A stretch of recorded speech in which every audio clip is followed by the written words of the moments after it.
welcome to Community Baptist Church, 1816. And it's a sunny day. It's a non-rain day. Isn't that great? I have some things to tell you. One is a thank you note from the missionaries in Goma. It says, "Dear Padres, you are such a blessing to so many through your gifts. Thank you. And thanks, too, for your prayers. We're in our 31st year, and God keeps opening Jesus to touch others with his love. 12 of our street children, that's the homeless children, accepted Christ and are in baptism classes. He is faithful with joy and in death." Also this week, August 6th, Sunday, August 6th, 2023, at the ENR Dairy Farm, which is on 115A in Jefferson, we will have Mark 209 singing for us. Bring your own lawn chairs, otherwise you sit on the grass. There will be a free will offering.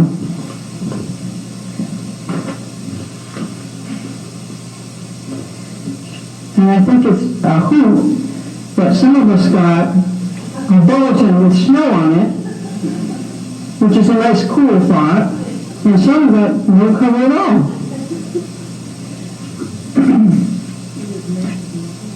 It was meant to be cool. Well, it is cool in many ways. And today, of course, we're going to have the quarterly meeting downstairs. And food, excuse me, we're Baptists. Food. Are there any other announcements before we continue? Okay. All right. Right now in the Pew Bible, we will be reading Psalm 137 through 8. In the Pew Bible, page 969. Please read along with me. O Israel, put your hope in the Lord, for with the Lord is unfailing love, and with him is full redemption. He himself will redeem Israel from all their sins. Now turn to hymn 50, and let us say, "Great is the Lord."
You are great, O God. You're great in so many ways. You're our thanks for the beauty of another day, for the ability to gather in this place and worship, for your blessings. You're our thanks for family, for friends, for strangers, even for angels unaware. Be with us now, O God.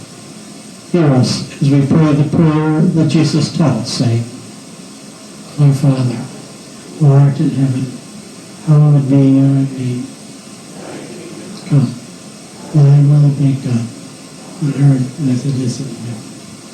Give us this day our daily bread, and forgive us our trespasses.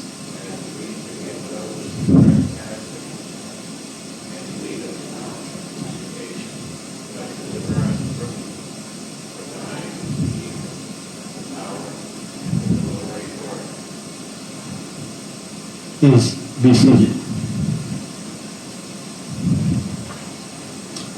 And now as we continue in worship, we present before God tithes and offerings.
Lord, bless these gifts.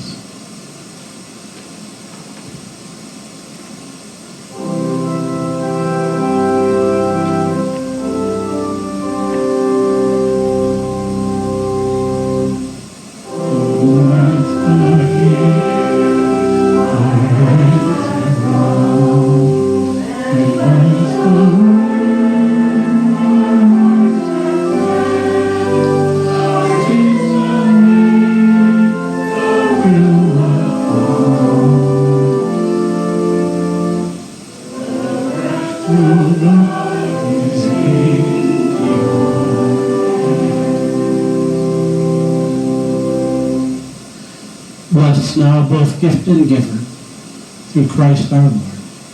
Amen. Please be seated.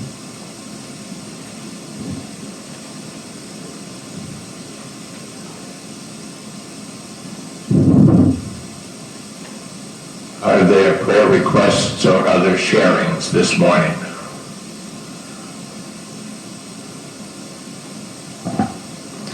I want to share this with you because in case you have to go through this experience, I'm sure all of us have a time or two. This past week, our family had to make the decision to put down our lovely kitty, Minnie, after 16 years. She was a birthday present to Ron. So she was the last living thing that we had. A beautiful woman. She's a veterinarian, a traveling veterinarian. And she was so kind. She came to our home. And she was so compassionate, so loving. and allowed us to do it our way. And Minnie went very peacefully in my arms. And I just want you to know that, just beyond there's a compassion for every living thing. And she did it in the most remarkable way. And so I got to, and Mo was right beside me, sitting there, going through the same thing that he'd done several months before with his pet, and Gracie May. So I just want you to know that there is just these remarkable people out there, and she was one of them, and she made that passing a lot smoother than it had to be.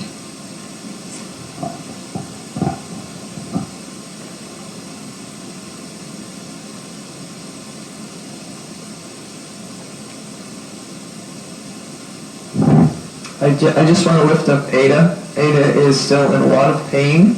She did not come today. They think she has a pinched nerve, but they haven't really done anything for her or about it. So I'd like to, for everyone to lift her up in prayer. And her son Reggie is also having some big stomach problems, and he needs prayer as well.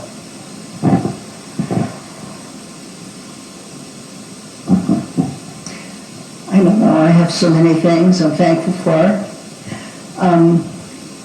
I love seeing nature in nature from a safe place.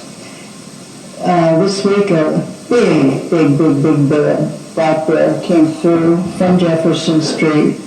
We watched it from the deck, which is far enough, close enough, but far enough away that I can get inside if I need to. And he decides to climb the deck, but I don't think that's going to happen right off. Anyway, he came from Jefferson Road across the parking lot, checked out that dumpster, and found out he couldn't get in it. So he meandered through our yard, through the driveway, sniffed around the camper, went down Maple Street, heading west. Beautiful, beautiful God's creation. Another thing is, I want to really thank publicly the Board of Trustees, all of them. We have an air conditioner that in the living room that actually pulls out the humidity. And it was such a blessing to have a dryer. It's not completely dry, of course, but it's a lot drier inside. And you can just put the humidity remover on without having to have the air con on if it's not hot. And I don't know if Joan, has your kitty come home? I want to pray for Joan. Her kitty has been missing for a few days, and as Cindy mentioned, it's a tough time, especially since Max was such a part of her and Art's life. They both enjoyed him so much. I suspect the bear went home and said, "You're not going to believe the creatures that I saw up on that deck, and they're just there like they're in a zoo waiting for us."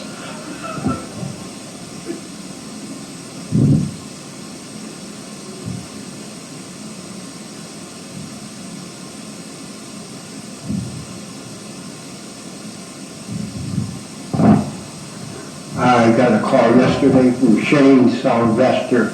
I think you may remember, he's the inmate that I visited over in the federal prison in Berlin and was released and contacted me and thanked me. And I mentioned a couple of weeks ago he had a stroke.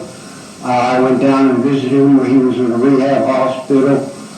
He's out of the hospital now. He called me yesterday. He'd like to continue to have prayer. I don't know why he was in, but I suspect it may have been because of drugs. And my biggest prayer is that he doesn't get back into that now. He's not able to work, and it creates an environment, a very difficult environment, especially for someone in his situation. So please pray for Shane Sylvester.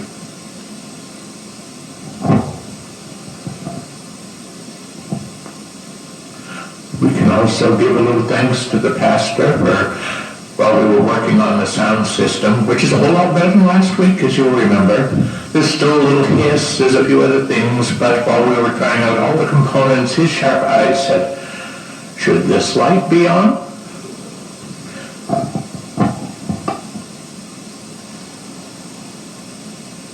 I got a telephone call this week. Friend from Washington State who usually calls, or at least texts me once or twice a week. Know that he's praying for me, and he's Catholic. So he always says, "Is Father Dennis there?" And I immediately know who he is. But he said, "I haven't talked with you in about 3 months." I said, "I know you haven't been doing anything." And he's, "Well," he said, "on my birthday, the doctor informed me that I have stage 4 cancer." And, but he said, "It's getting better." And I thought about that because he says he goes in on Tuesdays for 6.5 hours of chemo. And then they keep a pump on him so he gets it at home for 2 more days. But it seems to be working, so pray for Neil and his family. And also, I was going to tell you of something that was happening tonight that you could look at. Today is International Human Trafficking Awareness Day. I just found that out this morning, or we would have done more with it, I'm sure. But there's a wonderful program going on. It's at from 6 to 8:30, and Lauren Bethel, one of our missionaries, is going to be the keynote speaker. And then I noticed it said India Standard Time. So it's all over with. But I hope they will record it, and if they do, I will get it out so that those of you who might want to see it can. But today is International, proclaimed by the United Nations, International Human Trafficking. I didn't say that fast. Awareness Day. So, show me.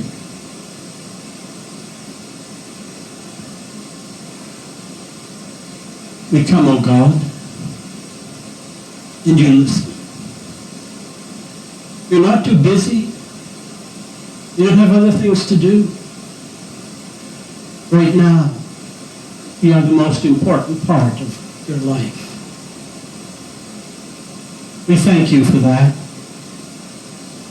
We thank you for being with us through the highs and the lows of the past week. We thank you for comfort, for caring.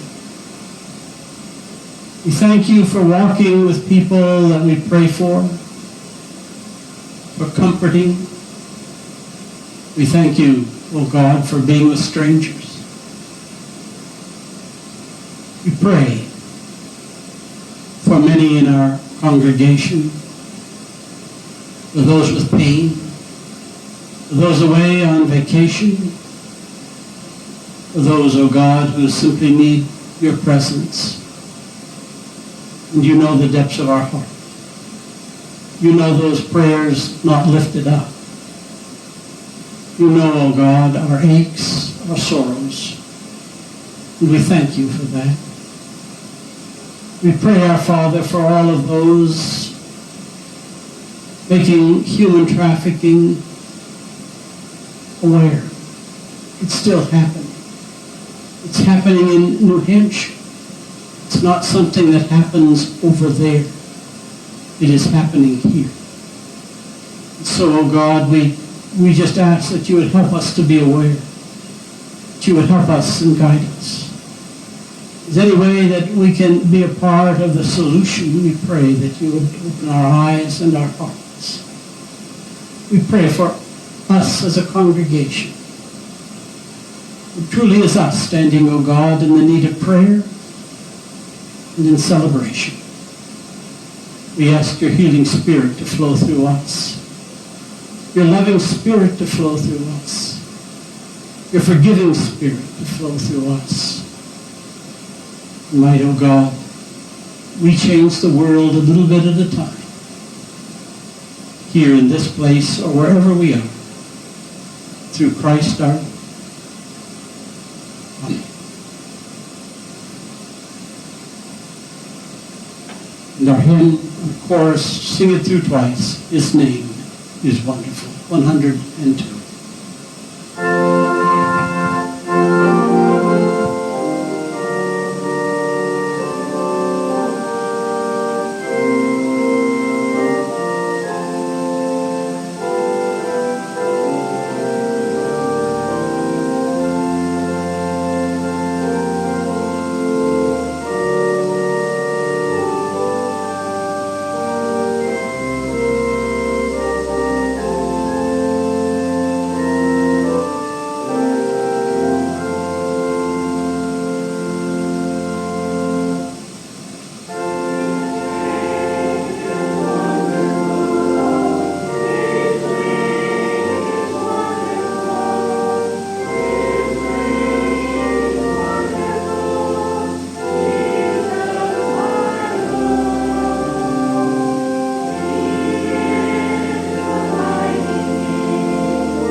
Also, remember our son Chris. He burned out a couple of months ago, and he's moving from Killington to Portland this week. He's going from the mountains to a restaurant on the docks in Portland. So he's going to be in charge of their banqueting and parties. And his prayer is that his car will make it. You all been there.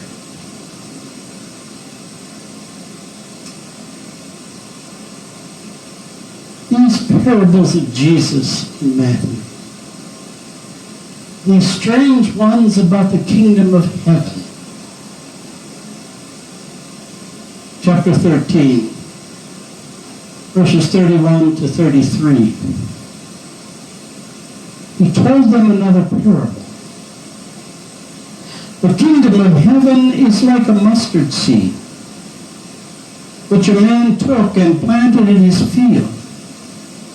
Though it is the smallest of all your seeds, yet when it grows, it is the largest of the garden plants and becomes a tree, so that the birds of the air come and perch in its branches.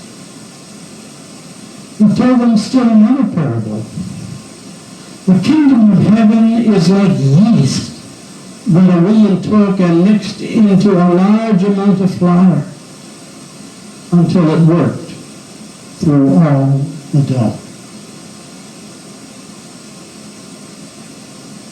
May God's blessing be with the reading of the Word. Shall we pray? Be with us, O God. Open our hearts to your Word. In Christ's name. Amen. I will say that one of the versions of the NIV, which we discussed a couple of weeks ago at Vespers, as we looked at these two parables, it says the woman was working with 60 pounds of flour. You know, our version this week said a large amount. 60 pounds is a large amount of flour. You know, I really want to see the woman that can use her hands and knead and fix up 60 pounds of flour. They were gathered in the upper room. 120. The population of Jerusalem